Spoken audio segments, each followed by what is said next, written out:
Bitcoin, Ethereum, Solana, XRP सब तेजी से नीचे जा रहे हैं, लेकिन पाई एकदम से ऊपर जाना शुरू हो चुका है। कल की न्यूज तक तो पाई के पास कुछ नहीं था, लेकिन अचानक ऐसा क्या हुआ कि दुनिया के ताकतवर तरीन टोकन नीचे जा रहे हैं और पाई ऊपर जाना शुरू हो गया है। ये पाई RC1 क्या है? ये क्या नया टोकन जारी हुआ है? क्या इसी वजह से पाई ऊपर तो नहीं जा रहा? सब कुछ जानने के लिए चलिए मेरे साथ वीडियो की तरफ।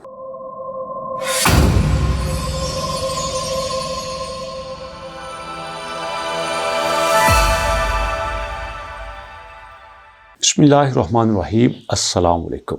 दोस्तों, आप देख सकते हैं कि पाई 24 घंटे में 3.4% पंप हुआ है, जबकि बिटकॉइन डंप हुआ है, आपका BNB डंप हुआ है, XRP डंप हुआ है, इथेरियम डंप हुआ है। सारे के सारे टोकन 24 घंटे में डाउन गए हैं दोस्तों, सिवाय आपके पाई कॉइन के। अब देखो ना, बिटकॉइन जो है वो 67,000 से 64,000 पे आ चुका है। इससे बड़ी बात क्या हो सकती है? अब जैसे जैसे बिटकॉइन नीचे गया है, इसका ट्रेडिंग वॉल्यूम बढ़ना शुरू हो गया है। इवन के आपका BNB का ट्रेडिंग वॉल्यूम भी बढ़ना शुरू हो चुका है, XRP का भी बढ़ना शुरू हो चुका है, इथेरियम का भी बढ़ना शुरू हो चुका है। जैसे जैसे ये बड़े कॉइन नीचे जाते हैं, लोग तेजी से बेचने की तरफ आते हैं। अब देखो ना, white Ike sold 7 million Ethereum as price between 2K। जैसे ही इथेरियम की प्राइस जो है वो 2000 से नीचे आई है, लोगों ने बेचना शुरू कर दिया है। मतलब लोग पैनिक होके अब बिटकॉइन बेच रहे हैं, आपका BNB बेच रहे हैं, XRP बेच रहे हैं, इथेरियम बेच रहे हैं, सोलाना बेच रहे हैं। सारे के सारे कॉइन तेजी से बेचने की तरफ आ रहे हैं। और अब आप इसका सबूत जो है वो इस बात से भी देख सकते हैं कि इस वक्त जो रैंकिंग चल रही है आपकी बिटकॉइन की, इथेरियम की, सोलाना की, BNB की, आपके डॉजी कॉइन की, आप यहाँ पे ट्रेडिंग वॉल्यूम में देखें, आपको ट्रेडिंग वॉल्यूम तेजी से बढ़ता हुआ दिखाई देगा।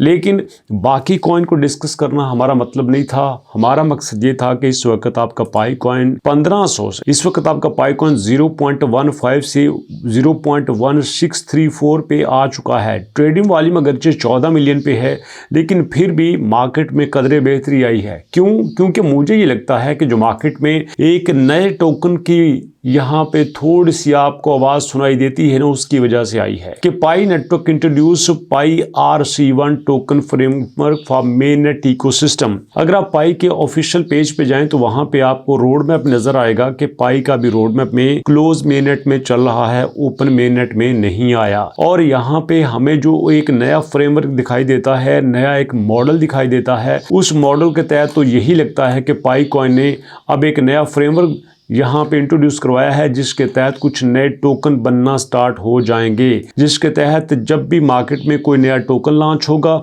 जब भी मार्केट में कोई नया डेवलपर आएगा, अपना टोकन लॉन्च करेगा, उसको एक खास किस्म के फ्रेमवर्क से गुजरना पड़ेगा। यूं ये समझ लीजिए कि किसी भी मार्केट में कोई प्रोडक्ट बनती है तो भैया उसको क्वालिटी अश्योरेंस डिपार्टमेंट से गुजरना पड़ता है। क्वालिटी अश्योरेंस डिपार्टमेंट उसकी मंजूरी देता है, उसको ओके करता है, तो उसके बाद ही वो मार्केट में लॉन्च किया जाता है। यहाँ पे कहते हैं कि Pi has release specific details on ecosystem token design on Pi network as Pi request for comments, जिसको PRC कहा जा रहा है। Learn more about ecosystem token design here and read the GitHub page for further details. तो यहाँ पे वही कहते हैं कि पहले ये होता था कि मार्केट में जब भी कोई नया डेवलपर्स आया, वो अपना टोकन बनाते थे, लॉन्च कर देते थे, टोकन बनाते थे, लॉन्च कर देते थे। उसका सारे का सारा जो फ्रेमवर्क है, उसके सारे का सारा जो अपना सिस्टम है वो अपने पास रखते थे। उनकी कोशिश ये होती थी कि ज्यादा से ज्यादा हम अपनी कम्युनिटी को दें, और कई लोगों की ये कोशिश होती थी कि हम ज्यादा से ज्यादा अपनी टीम को दें।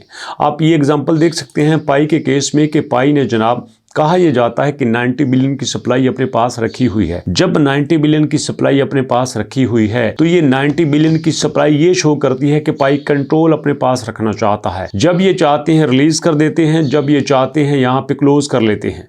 अभी देखो सर्कुलेटिंग सप्लाई 9.21 बिलियन पे नजर आ रही है। अब हो ये सकता है कि 3-4 दिन इसकी सप्लाई बढ़े ही ना, जबकि अगर आप इसका डेली का सप्लाई की अनलॉकिंग देखें तो आपको नजर आएगा कि कम से कम 5-6 मिलियन मिलियन तो यहाँ अनलॉक होते ही होते हैं, बल्कि कई दिन तो ऐसे होते हैं जब डेली के 20 मिलियन अनलॉक होते हैं। अब सोचो डेली के 20 मिलियन अनलॉक हों, यहाँ पे 13 मिलियन अनलॉक हों, यहाँ पे 15 मिलियन अनलॉक हों, या दोस्तों यहाँ पे 14 मिलियन अनलॉक हों, या कम से कम यहाँ पे 5-6 मिलियन अनलॉक हों, तो यहाँ पे तो हमें चेंज नजर आना चाहिए ना। लेकिन यहाँ पे कभी कभार चेंज नजर नहीं आता, हफ्ता हफ्ता यहाँ पे हमें कोई चेंज दिखाई नहीं देता। फिर एक दिन क्या होता है, अचानक से 15, 20, 30 मिलियन की सर्कुलेटिंग सप्लाई बढ़ जाती है। आप देख सकते हैं कि हमारे पास पाई स्कैन में कभी कभी यहाँ पे जो बड़ी ट्रांजेक्शन होती हैं उनमें आपको टॉप पे पाई फाउंडेशन की ट्रांजेक्शन दिखाई देगी। आप पाई स्कैन में जाके यहाँ पे स्टैटिक्स में जाके यहाँ लार्ज ट्रांजेक्शन में आपने चेक करना है। ये टॉप पे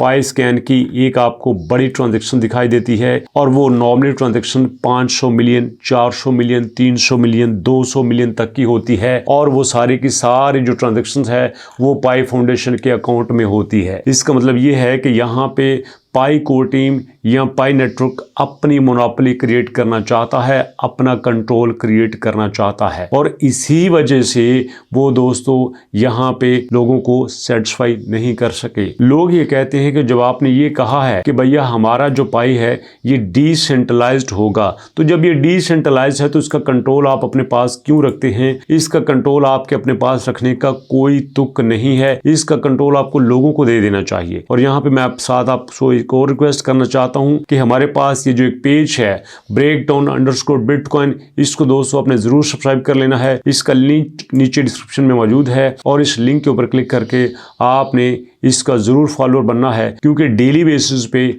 यहाँ पे जो अपडेट्स आ रही हैं कमाल की है। क्योंकि इस वक्त अब देखें जो क्रिप्टो का टाइम चल रहा है इंतहाई भयंकर टाइम है, इतना बुरा टाइम कभी भी क्रिप्टो पे नहीं आया। आप देखो ऑल टाइम की, आप बिटकॉइन की हिस्ट्री देख लो, बिटकॉइन इस वक्त जिस मुकाम पे खड़ा है ये उसका पॉइंट 2021 का था, 2020 का था। मतलब इस वक्त बिटकॉइन 2020-21 वाले पॉइंट्स पे आ चुका है, 4-5 साल पीछे चला गया है। अब सोचो अगर एक बंदा ये सोचे कि काश मैं 2021 में होता तो मैं बिटकॉइन 60,000 पे खरीद लेता, 65,000 पे खरीद लेता और बाद में मैं उसको 1,26,000 पे 2-3 साल बाद बेच देता, तो ये उसके लिए बड़ी अपॉर्चुनिटी थी। लेकिन देखो ये वापस उस मुकाम पे आ चुका है। तो ऐसे में मैं आपको बता देना चाहता हूं कि क्रिप्टो एक बार फिर एक करवट लेना चाह रही है, एक नया मोड क्रिएट कर रही है कि किसी न किसी तरह से कुछ नए पैरामीटर सेट किए जाएं, कुछ नए गोल सेट किए जाएं, कुछ नए फीचर्स ऐड किए जाएं,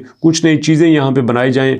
अब देखो ना कॉइन मार्केट कैप में हमारे पास इस वक्त एक वक्त में टोटल यहाँ पे 10,000 टोकन हुआ करते थे, अब सिर्फ 8,737 टोकन रह चुके हैं। मतलब 1,000-1,500 टोकन तो एवं ही गए हैं। इसका मतलब ये है कि मार्केट में बड़े सारे टोकन वैनिश हो रहे हैं, खत्म हो रहे हैं और ये सारे इस बात की निशानी है कि ये टोकन वो सारी रिक्वायरमेंट पूरी नहीं कर सके जो लोग उनसे डिमांड कर रहे थे। इसलिए दोस्तों ये बेस्ट टाइम है आपका क्रिप्टो को समझने का। अगर आप क्रिप्टो को एज ए सब्जेक्ट समझ लेते हैं तो मुझे पूरा यकीन है कि ये क्रिप्टो आपके आने वाले वक्त में आपको उतना ही फ़ायदा दे सकती है जितनी मैथ की डिग्री, जितनी फिजिक्स की डिग्री, जितनी केमिस्ट्री की डिग्री, जितनी ज़ूलॉजी, बॉटनी, सोशियोलॉजी की डिग्री आपको फ़ायदा देती है, ये आने वाले वक्त में आपको उतना ही फ़ायदा देगी। आपका इसके बारे में क्या ख्याल है? आपने फीडबैक दे दीजिएगा। इंशाअल्लाह मुलाकात करेंगे दोस्तों नेक्स्ट वीडियो में। तब तक के लिए अल्लाह की अमान।